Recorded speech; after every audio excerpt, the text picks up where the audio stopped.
Okay, so today I wanted to talk about a hot topic in the fitness industry, the semi-taboo yet wildly used substance known as performance-enhancing drugs, or more specifically, anabolic steroids. Now, rather than try and deliver an educational piece about the pros versus the cons, the benefits versus the dangers, I just wanted to give my take on why in my 15-year natural bodybuilding journey, I never switched over to the dark side. So if you are sat on the fence thinking about taking the plunge, here is my perspective for what it's worth to perhaps give you a little bit of food for thought prior to doing so.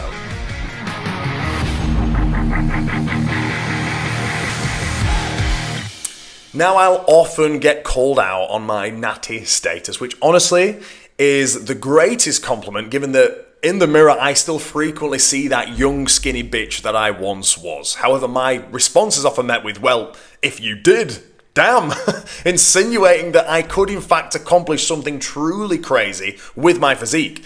Now, I can't lie and say that the thought isn't alluring. I mean, who wouldn't want to truly max out their potential? Arnold Schwarzenegger famously once quoted that the worst thing I could be is the same as everybody else. That was a terrible impression. I do apologize. However, that quote has resonated with me ever since I was young. I never wanted to follow the crowd. I always wanted to forge my own path and do things my way, which in many ways has been my rise and demise at various points throughout my life. However, that's a conversation for another day. But the point is this, it felt to me that taking PEDs in many ways was in fact following the crowd, which hasn't been the only reason I never took them, but it certainly was one of them. Now, let's be frank, it's pretty obvious why so many people choose to take PEDs. They are effective, wildly effective. There are countless studies that show just how potent anabolic steroids are with improving overall performance, strength, recovery, but more specifically, muscle growth, which, let's be honest, is the real reason most people take them, to improve their overall muscularity and aesthetic.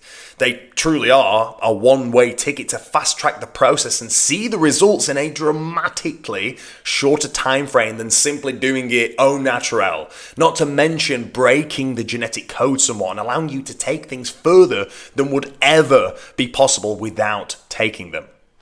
Now, I have been training for around 15 years, and I'd be inclined to say that most of my progress was made in my formative years, between the ages of 15 and 20. I saw results fast. I would eat, lift, sleep, and grow. And there wasn't really much in the way of rhyme or reason to my approach. Social media was in its dawn, and there wasn't anywhere near as much readily available information at your fingertips. You simply learned about the process through, reading magazines or listening to what the old boys had to say at your local spit and sawdust gym. And in my case, it was a mix of the both, plus a little trial and error, I guess. And for many years, my sole focus was to eat big, lift big, and get big. That is all I knew, and that's all I focused on. And looking back, gosh, I would be consuming, 5,000 calories a day, chugging mass gainer, eating around the clock, and then absolutely tearing myself to pieces in the gym. Always looking to get stronger and lift more each and every session. It was effective. I grew considerably from a measly 133 pounds to a whopping 215 pounds in a mere 5 years. Now, bear in mind, between the ages of 15 and 20, I was still going through puberty, and natural testosterone levels, I assume, would have been absolutely through the roof. Not to mention, of course, the added benefit of those newbie gains, which I certainly took advantage of. Now, it wasn't pretty, and I spent most of this time carrying far more fat than I would have liked to. However, looking aesthetic at this point wasn't really on my radar. I simply wanted to grow.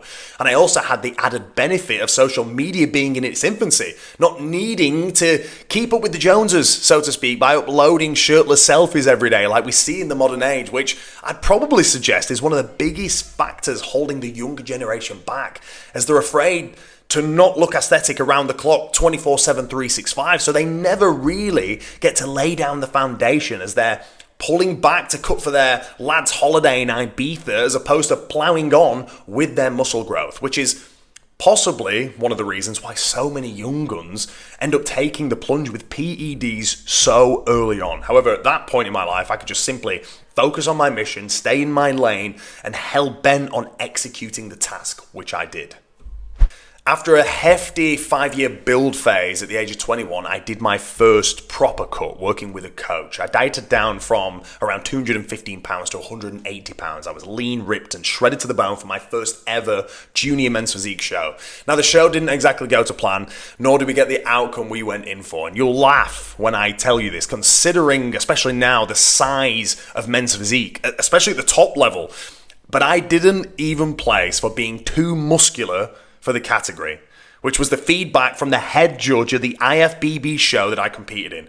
It is absolutely hilarious looking back, as I was utterly robbed, especially when looking back at that lineup. I had poured my soul into that prep, and casting aside my own personal bias and ego, it was almost definitely an injustice. Now, at that time, I did have aspirations of getting right back on that horse and going again. However, being honest, my flame to do it had been well and truly put out, and in my mind, I'd seen it as a sign to leave it be and no longer pursue that goal.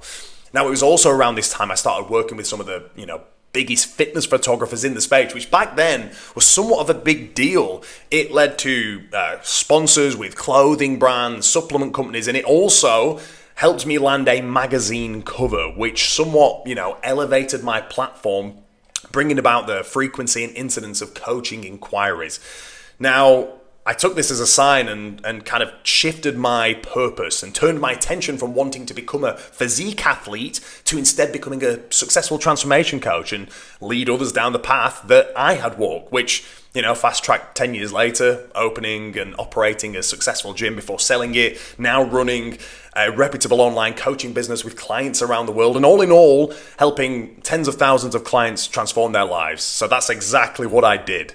So in short, my personal fitness endeavor got put on a back burner as my attention had turned to others over myself. Now, don't get me wrong, I still led from the front, preparing for physique photo shoots year in, year out, and always holding myself to a super high standard to almost be a walking, talking example and practicing what I preached. However, looking back, I've probably looked the same or maybe had minor improvemms at best over the last 7 to 8 years now. So, given that the past decade had been focused on helping others, it never even crossed my mind to hop on PEDs. I've mostly coached everyday average Joes that are looking to lose fat, build a little bit of muscle, and simply look better naked. I haven't coached athletes nor prepared anybody to step on stage. So for me, it almost seemed counterintuitive to do something that I wouldn't encourage my clients to do. I don't need Steve, the corporate CEO who sits behind a desk all day, to start injecting exogenous hormones to accomplish the goals he has for himself. Therefore, why would I? The notion almost felt somewhat fraudulent to me, as naturally your physique as a coach is your billboard.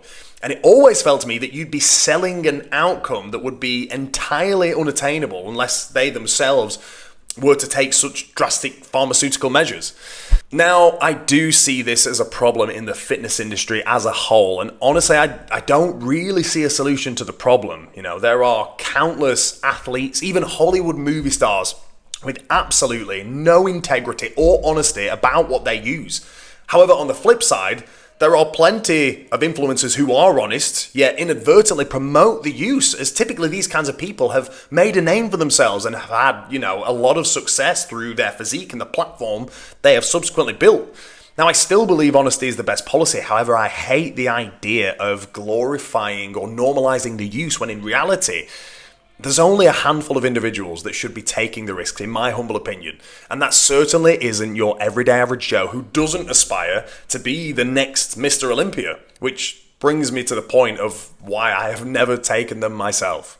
There is so much that can be obtained naturally. And sure, genetics do play a factor, but I refuse to accept that anybody can pull that card unless they are genuinely doing everything right, by the book, for years on end. It's firmly of my belief that first and foremost, you should seek to find your natural genetic potential first. And at which point, if the hunger to continue, to progress still burns strong, then, maybe there's a conversation to be had there.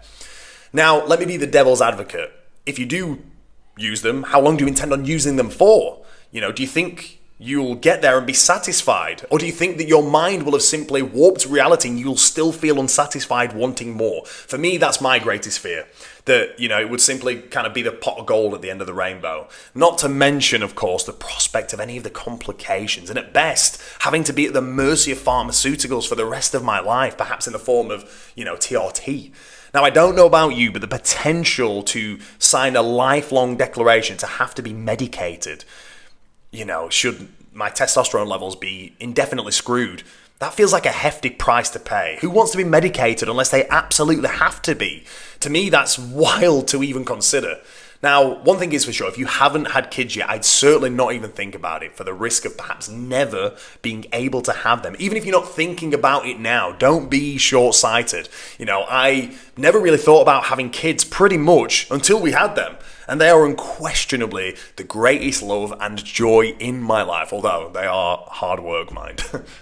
Now, if you're watching this, I would safely assume that you are big enough and old enough to wipe your own arse. Therefore, you are big enough and old enough to make your own decisions. You can do your research. There is more than enough information out there available in the modern age about, the pros and the cons. And sure, there is plenty of upside to taking them, but I've always said it, there is no such thing as a free meal ticket. We cannot pretend the side effects don't exist, no matter how much bias there is toward the use of them from those that take them and benefit from them. However, my biggest question is your reasoning why. Is it to keep up with the Joneses? Are you being wildly impatient? Are you comparing yourself to others? Chances are, if you're thinking about doing it, you probably are. But you have to remember that comparison is the thief of joy. So in short, I simply concluded that the risks outweighed the positives for me. Now, sure, it would be great to see rapid progress all over again and, stay on the gains train. But as I've looked back retrospectively on my fitness journey, it is the process that I love more than the outcome. Of course, you want the outcome. And if you aren't seeing the desired results, chances are you're perhaps taking the wrong approach, or maybe you're doing things wrong. But it is the process that fills my cup. The mental clarity it brings me, the stability that it allows me, and the feeling I get from doing the thing. That's what I love. It's a strange hobby that we have. We punish ourselves day in, day out. It is hard. It requires serious graft, but that makes you stronger, more equipped to tackle whatever life throws at you and bring your best self to the world and the people around you. This process for me is the anchor that keeps everything together and in order. So don't get lost in the world of seeking more or comparing yourself to others and measuring your success against that of others. Your journey is your journey, nobody else's. Just focus on being better than you were yesterday and keep that relationship you have with yourself strong. You don't need to take any level of drastic measures to do that. You simply have to stay consistent, work hard, and sweat for it.